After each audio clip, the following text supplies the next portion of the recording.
할렐루야. 오늘도 주의 전에 나와 예배드리는 여러분들에게 하나님의 은혜와 축복이 함께하기를 축원합니다. 옆에 성도들과 서로 축복하며 인사하시죠. 하나님이 당신을 사랑하십니다.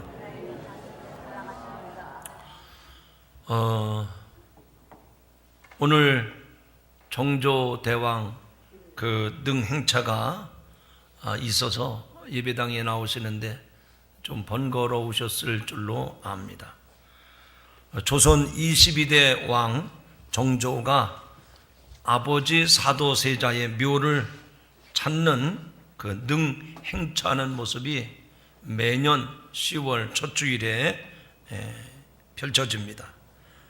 국내 최대 왕실의 퍼레이드라고 할 수 있죠. 이 정조대왕의 능행차 공동 재현 행사를 어제 오늘 이틀에 걸쳐 진행되고 있습니다. 경기도 또 수원시 화성시와 함께하는 이 행사는 1795년 정조가 창덕궁부터 사도세자의 묘유인 육릉을 찾는 전 구간을 재현하는 모습인데, 그 정조대왕의 효를 기리기 위한 특별 행사입니다.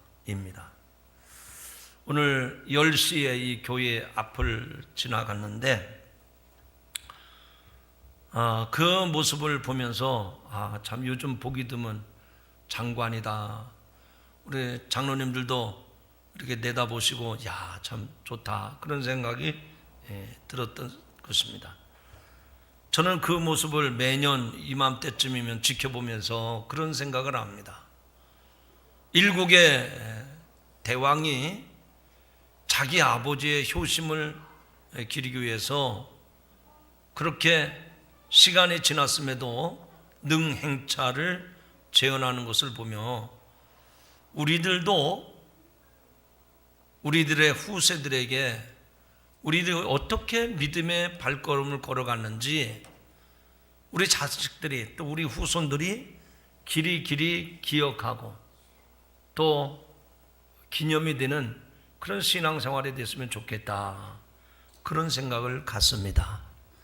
오늘 정조대왕의 능행차가 지나갔지만 여러분들이 믿음의 아름다운 발자취를 남기셔서 자녀손들에게 또 우리 후손들에게 영원히 기억될 만한 그런 존귀한 믿음의 사람들 되기를 주님의 이름으로 축원합니다. 오늘 하나님이 우리에게 주신 이 욥기서 말씀은 1장부터 42장까지 욥 개인에 대한 그 내용이 나오는데 아주 굉장히 긴 책에 속합니다. 그러나 우리에게 알려진 이 욥은 고난 중에 승리한 사람으로 각인되어 있습니다. 그래서 1장 말씀 1절부터 3절에 보면 그 욥을 잘 소개하고 있는데, 욥의 고향은 우스 땅이라고 그랬습니다. 우스가 어떤 곳인가 정확하게 알려진 것도 없습니다. 성경학자들도 우스가 지금 어느 지역인지 잘 모릅니다. 다만 고향 없는 사람은 없습니다. 하지만 어디서 태어났느냐 보다는 그 사람이 어떤 사람인가, 이게 더 중요하지 않겠습니까? 그런데 욥은 온전하고 정직하여 하나님을 경외하며 악에서 떠난 자였다라고 성경은 말씀하고 있습니다.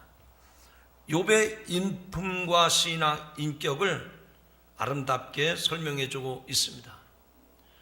1장 2절에서 보면 가족관계가 나오는데 욥은 7남 3녀 10남매를 두었다고 했습니다.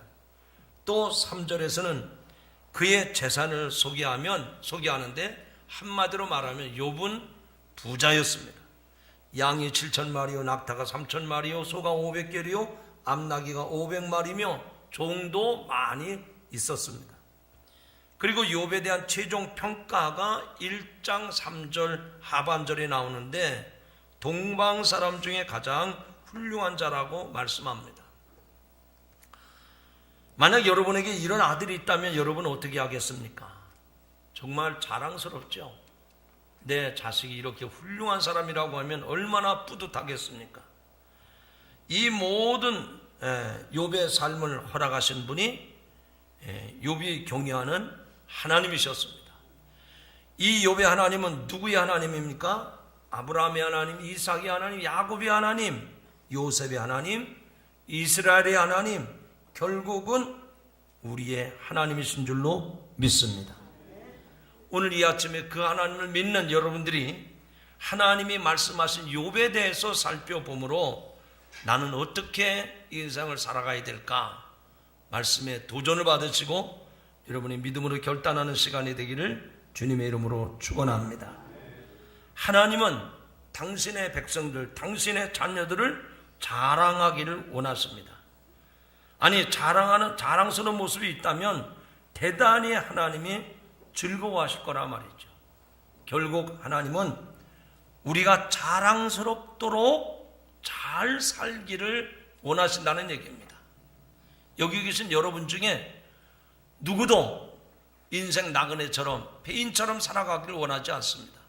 보란듯이 하나님의 거룩한 백성으로 살아가기를 원하시는 줄로 믿습니다.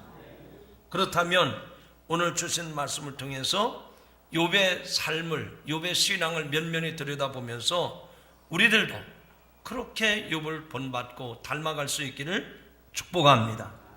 여기 2장 1절부터 3절에 보면 하나님은 욥을 자랑스럽게 생각하고 있음을 볼 수가 있습니다.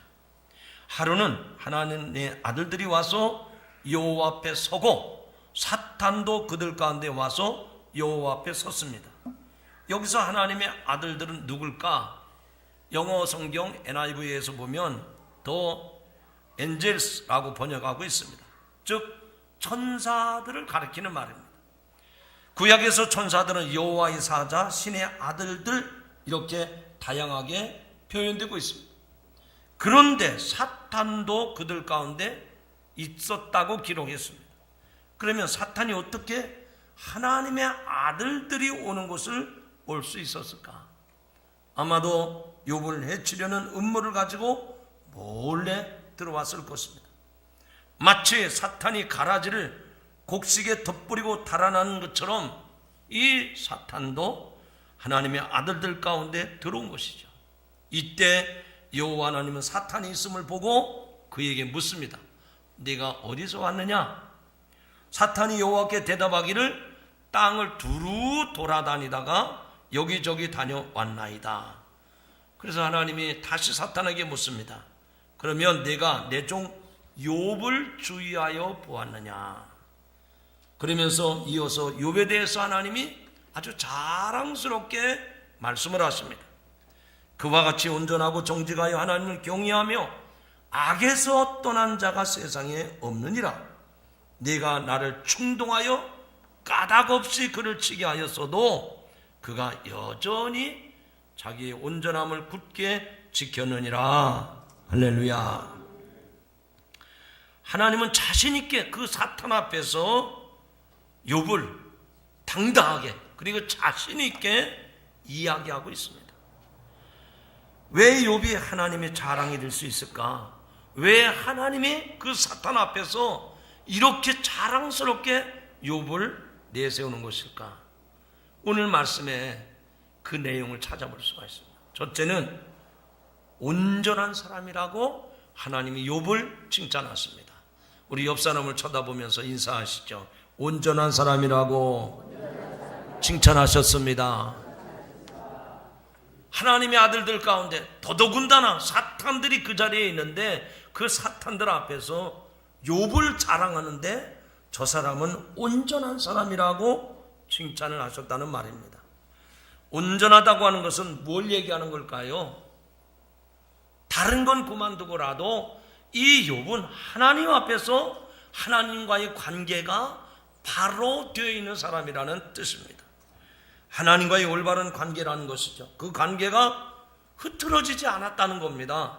결국 여호와 하나님을 경외하는 신앙에 반듯하게 서 있는 사람이라는 것을 하나님이 증거하고 있는 것입니다. 어떤 주변 환경에 구애받지 아니하고 어려움이 있든 기쁨이 있든 어떤 상황에서도 믿음을 지켜나가는 온전한 신앙의 사람이라고 하나님이 욥을 칭찬하신 것입니다. 욥이 환경에 구애받지 아니하고 믿음을 지키기 위한 고백이 몇 가지 있는데 그 중에 하나가 욥기 1장 21절에 나오는 말씀인데요, 그 말씀을 제가 소개합니다. 이르되 내가 모태에서 알몸으로 나왔은즉 또한 알몸이 그리로 돌아가올지라. 주신 이도 여호와시요 거두신 이도 여호와이시니 여호와의 이름이 찬송을 받으실지니이다. 할렐루야. 여러분, 이 말씀을 통해서 욥이 얼마나 온전한 사람인가를 알 수가 있습니다. 즉 주신 이도 여호와시고 거두신 이도 여호와시다.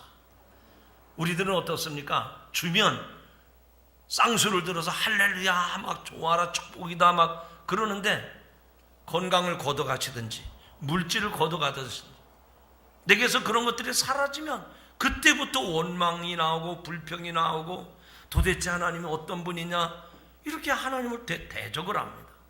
근데 욥은 좀 전에 읽었던 말씀을 통해서 볼 때 그가 얼마나 온전한 사람인지, 주신 분도 하나님이시고 거두시는 분도 하나님이시라. 그러니까 모든 것에 대해서 정말 신앙이 온전했던 것을 이 말씀을 통해서 볼 수가 있습니다. 두 번째로 하나님이 그 사탄에게 욥을 칭찬하고 자랑을 하는데 욥은 정직한 사람이라고 칭찬을 합니다. 또 옆 사람 쳐다보고 얘기하시죠. 욥은 정직한 사람이라고 하나님이 칭찬하셨습니다. 여러분들도 욥처럼 정직한 사람이 되시기를 주님의 이름으로 축원합니다. 과연 정직한 사람은 어떤 사람이 정직한 사람일까요? 뭐 여러 가지로 해석이 가능합니다만은 두말할 것도 없이 하나님과의 관계가 온전한 사람은요, 사람과의 관계도 온전합니다. 사람과의 관계가 온전하다는 말은 사람들 앞에서도 눈 가리고 속이지 아니하고 정직하게 살아갈 수 있다는 얘기죠.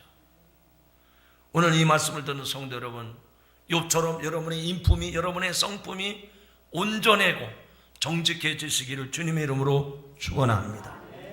욥이 정직했다고 칭찬하는 것을 보면 1장에 기록된 대로 거부가 되었는데도 그 거부가 되기까지 남을 속였다든지 부정한 모습으로 재산을 착취했다든지 그런 게 아니라 말이죠.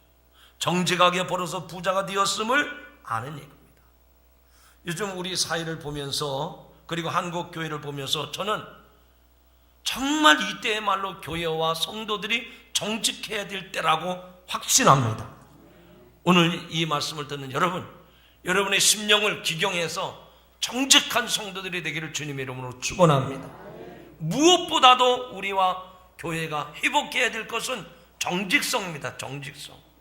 물론 저도 정직성에서 자유로울 수는 없지만 우리의 문제는 좋은 제도가 없어서가 아니라, 실력이 없어서가 아니라, 법이 없어서가 아니라 모든 것이 우선되어야 될 것이 정직성입니다.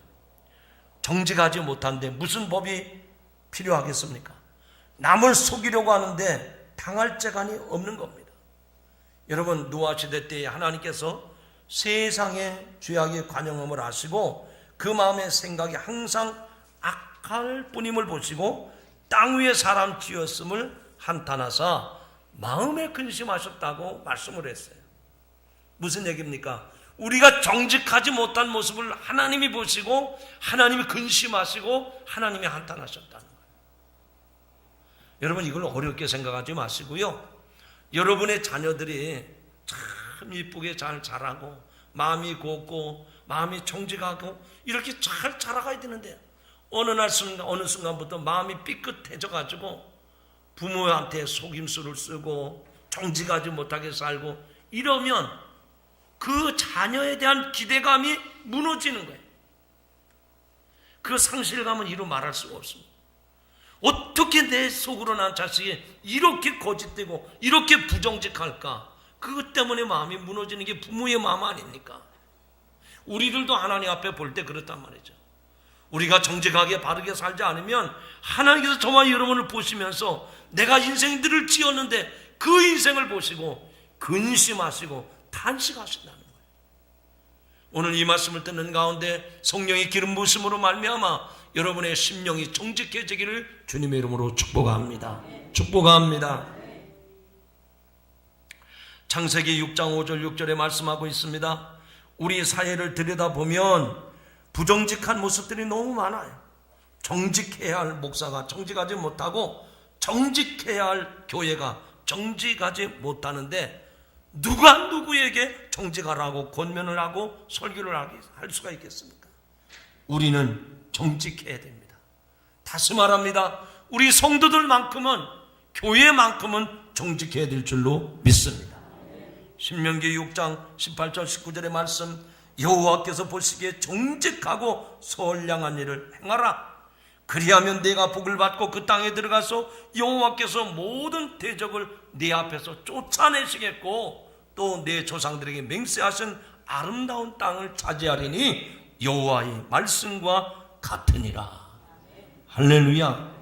우리가 여호와 보시기에 정직하고 선량한 일을 행하면 하나님께서 아름다운 땅을 차지하도록 복을 주시겠다는 약속 아닙니까?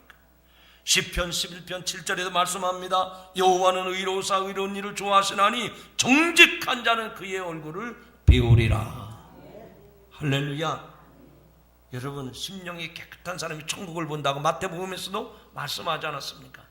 우리의 마음이 정직할 때 하나님의 얼굴을 볼 수 있다고 말씀을 합니다. 잠언 12장 6절에 말씀합니다. 악인의 말은 사람을 엿보아 피를 흘리자 하는 것이거니와 정직한 자의 입은 사람을 구원하느니라. 할렐루야. 잠언 14장 11절 악인의 집은 망하겠고 정직한 자의 장막은 흥하리라. 전도서 7장 29절 내가 깨달은 것은 오직 이것이라. 곧 하나님은 사람을 정직하게 지으셨으나 사람이 많은 꾀들을 낼 것이니라 라고 말씀을 합니다. 처음에는 사람을 지었을 때 정직하게 지었지만 사람들 스스로가 부정직하게 되어간다는 말이죠. 사회는 정직한 사람들에 의해서 다스려져야 됩니다. 오늘 우리가 섬기는 이 교회는 정직이 가장 우선이 되어야 될 줄로 믿습니다. 미국의 역사상 가장 뛰어난 대통령은 누구인가 라고 질문한다면 의견이 분분하겠지만 미국의 역사상 가장 정직 같던 대통령은 클리블랜드라는데 이견이 없습니다. 이 클리블랜드 대통령은 좌우명이 오직 진실만을 말할 것이라는 것입니다. 뉴욕 월드지가 이 클리블랜드가 대선에 후보로 나왔을 때 그를 지지하는 5가지 이유가 있었어요. 5가지 이유. 첫째, 그는 정직한 사람이다. 둘째, 그는 정직한 사람이다. 셋째, 그는 정직한 사람. 넷째도 그는 정직한 사람. 다섯째도 그는 정직한 사람. 클리블랜드 대통령을 지지하는데 5가지 요소가 있다면 모두가 다 정직하다는 겁니다. 하나님을 경외하고 예수 그리스도를 믿는 성도들은 정직이 우리의 자산이 되어야 될 줄로 믿습니다. 믿음은 정직이라고 하는 것에 근거를 두고 있습니다. 예배드림도, 우리가 헌금을 드림도, 우리가 기도 생활하는 것도, 주님 앞에 나와서 봉사하는 것도, 주님의 이름으로 다른 사람들 보살피는 것도 이 정직에 근거하지 아니하면 거짓된 위선적인 신앙이 될 수밖에 없습니다. 역대상 29장 17절 말씀입니다. 나의 하나님이여 주께서 마음을 감찰하시고 정직을 기뻐하시는 줄을 내가 아나이다. 내가 정직한 마음으로 이 모든 것을 즐거이 드려싸우니 이제 내가 또 여기 있는 주의 백성이 주께 자원하여 드리는 것을 보니 심히 기쁘도소이다. 할렐루야. 하나님은 정직한 삶을 축복하시고 정직한 사람을 은혜 베풀어 주시는 줄로 믿습니다. 욥과 같이 정직한 성도들, 그런 모범이 되는 성도들이 되기를 주님의 이름으로 축원합니다. 세 번째로 하나님이 사탄 앞에서 이 욥을 칭찬하는데 뭐라고 칭찬을 하느냐 따라 하시죠. 악에서 떠난 자라. 욥을 일컬어서 말하기를 욥은 악에서 떠난 자라는 거예요. 그가 하나님 앞에 온전하기도 하지만 정직하기도 하지만 그러나 악에서 떠난 자가 욥이라고 이 하나님이 사탄 앞에서 당당하게 욥을 칭찬하고 욥을 세워주십니다. 여러분, 이 악에서 떠나는 것은 곧 하나님을 경외하는 것으로 드러납니다. 데살로니가전서 5장 22절에 보면 악은 어떤 모양이라도 버리라 했습니다. 악이라고 하는 것은 특징이 전염성이 강해서 이 악이 스며드는 곳곳마다 영혼을 멸망의 구렁텅이로 몰아가게 됩니다. 여러분, 구약 성경에 보면 하나님의 총애를 받았던 인물 중에 다윗이라는 사람이 있습니다. 그런데 전쟁에 참여하기 위해 전선에 나간 우리아의 아내 밧사바를 간음하고 그 추악한 죄를 감추기 위해서 우리아를 간접 살인하는 악행을 저지를 때에 하나님이 가차없이 징계를 하셨습니다. 다윗은 자신의 처첩들이 백주에 자신의 아들인 압살롬과 동침하게 되는 수모를 겪고 자신의 아들이 죽는 아픔을 겪게 됩니다. 하나님은 자신을 사랑하고 아끼는 자라도 그가 악을 행하면 반드시 철저하게 징계를 하십니다. 왜냐하면 빛과 어둠이 섞일 수가 없기 때문입니다.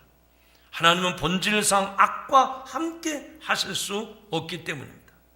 죄는 죄를 낳고 악은 악을 낳을 뿐입니다. 선이 선을 낳습니다. 그러므로 저와 여러분은 악을 행하지 말아야 할 것입니다. 하나님은 악을 얼마나 무섭게 다루시는지 신명기 17장에 보면 이런 말씀이 나옵니다. 사람이 만일 무법하게 행하고 네 하나님 여호와 앞에 서서 섬기는 제사장이나 재판장들에게 듣지 아니하거든 그 사람을 죽여 이스라엘 중에서 악을 제하여 보리라.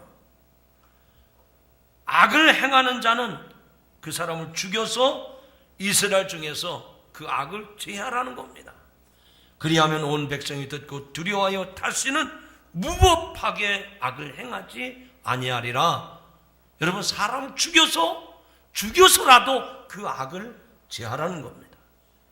무법하게 행동하는 백성이 있으면 그를 죽여서 이스라엘 백성 중에서 악을 제하라는 말씀이죠. 그래야 백성들이 두려워하여 다시는 그 악을 행하지 않게 되기 때문이라는 것입니다. 얼마나 무서운 말씀입니까? 악은 전염성이 강하기 때문에 생명을 끊어서라도 그 악을 제하라는 거예요. 그런데 욥은 악을 떠난 오직 하나님의 말씀에 순종하는 삶을 살았으니 하나님이 보실 때 얼마나 자랑스러웠겠습니까? 죄가 되는 것, 하나님이 악이라고 여기는 것은 철저하게 멀리하고 단절해서 하나님으로부터 인정받는 그리고 칭찬을 듣는 삶이 된 줄로 믿습니다. 하나님은 자기 백성들, 자기들의 자녀들의 생명을 보호해 주시고 지켜주심을 믿습니다. 우리가 인생을 살면서 고난이 닥쳐올 때 또는 애매하게 고난을 당하거나 또 외롭게 홀로 남아도 우리는 하나님의 보호하심을 약속받은 성도인 줄로 믿습니다.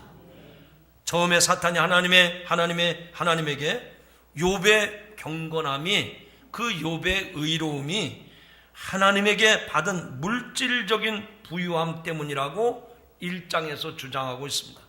욥이 까닭없이 하나님을 경외하겠습니까? 하나님이 욥에게 복을 주셔서 그런 겁니다 라고 이 사탄이 욥에게 이런저런 구실을 댑니다. 욥은 수많은 물질과 가장 아끼는 자녀들을 한날 한순간에 잃습니다. 물질이었던 재산이었던 소와 나귀와 양과 종들이 한꺼번에 사라집니다. 그리고 10남매가 한날 한시에 죽임을 당합니다. 이제는 자신의 몸마저도 병이 생겼습니다.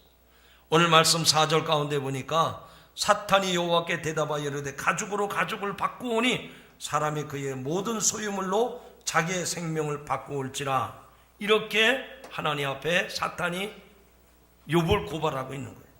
사탄의 눈에는 욥의 생명 유지가 다른 데 있는 것이 아니라 하나님이 그에게 물질의 복을 주었다라고 얘기하는 겁니다. 그래서 5절에도 보면 이제 주의 손을 펴서 그의 뼈와 살을 치소서. 그러면 틀림없이 욥도 주를 향하여 욕하지 않겠습니까? 재산을 좀 걷어가 보세요. 그에게 건강을 좀 걷어가 보세요. 그러면 욥도 똑같이 하나님을 저주하고 원망할 것입니다. 이렇게 사탄이 하나님에 대해서 고발을 합니다. 사탄의 전략은 어떻게 해서든지 욥의 약점을 공격해서 욥의 믿음을 흔들어 놓으려고 하는 것입니다. 하나님을 향한 믿음을 꺾으려고 하는 것입니다. 여러분, 사람에게 가장 약한 부분이 무엇입니까? 육신의 생명입니다. 육신, 즉 우리의 몸이 약하다는 겁니다. 몸이 아프거나 죽음의 위기가 오면 누구든지 다 약해지는 거예요. 요즘 특히 건강에 대한 관심이 고조되고 있습니다. 모두가 다 건강입니다. 돈이 있으면 조금 잃는 것이지만 건강을 잃으면 전부를 잃는다고 말해가면서 건강을 위해서 열심히 돈을 투자하고 시간을 투자하라는 겁니다. 그래서 사탄이 말합니다. 뭐라고 말합니까? 뼈와 살을 치소서. 살을 한번 걷어 상처를 내보세요. 이 욥의 뼈를 한번 분질러 보세요. 그런데 잘 보세요. 하나님의 사탄에게 뭐라고 얘기합니다. 뭐라고 얘기합니까? 그건 안 돼, 이렇게 말씀하지 않으셔요. 그건 안 된다, 이렇게 말씀하지 않았습니다. 욥을 지켜주심을 계획하시고 욥의 믿음을 믿으시기 때문에 반전의 말씀을 하십니다. 여전히 사탄에게 자신 있게 말씀을 합니다. 뭐라고 합니까? 내가 그를 네 손에 맡기노라. 내가 너의 욥을 네 손에 맡길 테니까 다만 그의 생명은 해야지 말지니라. 사탄은 하나님의 말씀이 떨어지기가 무섭게 곧바로 욥에게 다가가서 욥의 몸에 종기가 바라게 합니다. 그래서 7절 말씀해 보니까 사탄이 이에 여호와 앞에서 물러가서 욥을 쳐서 그의 발바닥에서 종소리까지 종기가 나게 한지라. 여러분, 이 종기는 어떤 상태인가 하니 8절에 보니까 욥이 재 가운데 앉아서 질그릇 조각을 가져다가 몸을 긁고 있더니 몸에 종기가 나가지고 참을 수가 없네, 견딜 수가 없는 거예요. 아마도 몸에 철철 피가 흐르도록 긁고 있었을 것입니다. 왜냐하면 남편의 이런 모습을 보다 못한 욥의 아내가 그 모습을 보고 뭐라 그럽니까? 여보, 하나님을 저주하고 죽으시오. 하나님을 저주하고 죽으시오. 여러분, 그 정도로 욥의 몸에 종기가 다 일어난 겁니다. 이 정도 되면 여러분은 어떻게 하시겠습니까? 그래도 하나님을 믿으시겠습니까? 그래도 천국을 소망하며 하나님을 의지하시겠습니까? 여기서 중요한 것은 생명입니다. 생명만큼은 하나님이 사탄에게 맡기지 않으셨어요. 생명은 하나님이 주관하시는 것입니다. 그리고 이것은 하나님이 우리에게도 약속하신 것입니다. 생명이 내 수고와 내 노력에 의해서 내가 내 건강을 유지하기 위해서 뭐 여러 가지 방법을 동원한다고 우리의 생명이 보장되는 것이 아닙니다. 생명만큼은 하나님이 소관인 것을 믿으시기 바랍니다. 이사야 43장 1절에 말씀합니다. 야곱아, 너를 창조하신 여호와께서 지금 말씀하시느니라. 이스라엘아, 너를 지으신 이가 이제 말씀하시느니라. 너는 두려워하지 말라. 내가 너를 구속하였고 내가 너를 지명하여 불러나니 너는 내 것이라. 할렐루야. 우리의 생명은 하나님 겁니다. 이스라엘 백성들만이 하나님의 백성이 아니라 욥도 하나님의 것이요, 오늘 이 말씀을 듣는 여러분도 하나님의 백성인 것을 믿으시기 바랍니다. 왜냐하면 예수 그리스도를 구주로 고백하는 성도는 하나님의 택함받은 자녀들인 줄로 믿습니다. 이사야 43장 이어진 말씀에 보면 네가 물 가운데로 지날 때에도 내가 너와 함께 할 것이요, 강을 건널 때에도 물이 너를 침몰치 못할 것이요, 내가 불 가운데로 지날 때도 타지 아니하세요.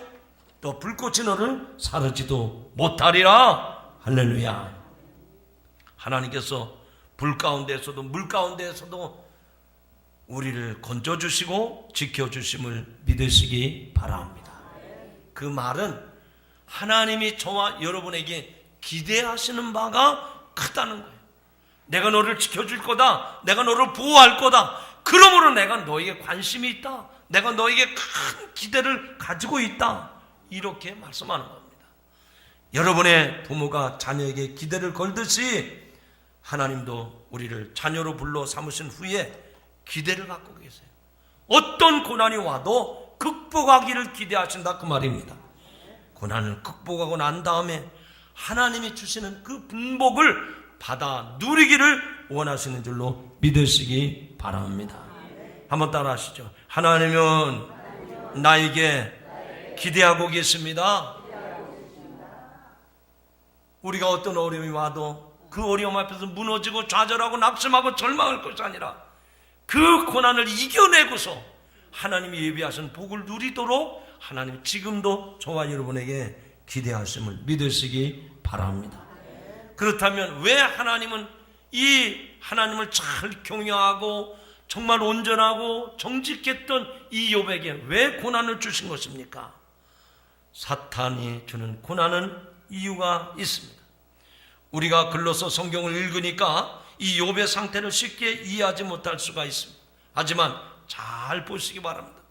모든 상황이 이 정도가 되는데 그래도 신앙을 지키면서 사탄에게 미혹되지 않는 것은 쉬운 일이 아닙니다. 욥의 몸에 종기가 생긴 거 몇 군데만 발생했다 하더라도 견디기가 어려운데 발바닥부터 종소리까지 종기가 났습니다. 이 표현은 온몸 전체가 지금 그런 상태가 됐다는 거죠. 그것도 나이가 많은 어른이 되어서 이게 무슨 꼴입니까? 게다가 점잖지 못하게 기왓장으로 온몸을 긁고 있으니 말이 아닙니다. 아내가 봐도 답답하기 이를 데가 없습니다. 10남매나 출산할 정도로 금실이 좋은 아내가 남편을 향해서 욕하고 죽으라고 저주할 정도입니다. 사실 직접적인 피해를 입고 있는 욥은 아직도 중심이 흔들리지 않습니다. 그런데 아내는 벌써 믿음의 중심이 흔들렸습니다. 이런 지경에서도 하나님은 욥에게 기대를 걸고 있습니다. 시험이 통과되기를 하나님은 기대하고 있는 거예요. 욥은 하나님의 기대를 저버리지 않았습니다. 사탄은 승리했다고 마음속으로 자처갖고 있을지 모르지만 지금 이 상황에서 욥이 처신이 어떻게 될 것인가를 기다리고 있을 때 욥은 당당하게 이렇게 말합니다. 그가 이르되 그대의 말이 한 어리석은 여자의 말과 같도다. 우리가 하나님께 복을 받았은즉 화도 받지 아니하겠느냐. 이 모든 일에 욥이 입술로 범죄하지 아니하니라. 이 말은 욥이 자기 아내에게 한 말입니다. 그가 이르되 그대의 말이 한 어리석은 여자의 말과 같도다. 여기 어리석다고 하는 말은 미련한 여자다 그런 얘기가 아니고요, 하나님을 믿으면서도 하나님이 어떤 분인지를 제대로 알지 못하는 당신이 어리석다고 얘기한 거예요. 여러분은 오늘 이 말씀을 들을 때 여러분의 아내나 여러분의 남편에게 이런 말을 들을지 않겠어요? 여러분의 자식들이 부모인 여러분에게 아버지 어머니 예수를 몇 년 믿으셨는데 왜 이렇게 어리석습니까? 하나님이 어떤 분인지 아직도 모르십니까? 이런 말을 듣지 않겠어요? 지금 욥의 아내에 대해서 이 욥이 그렇게 얘기를 합니다. 어리석은 여자의 말 같도다. 우리가 하나님께 복을 받았은즉 화도 받지 아니하겠느냐.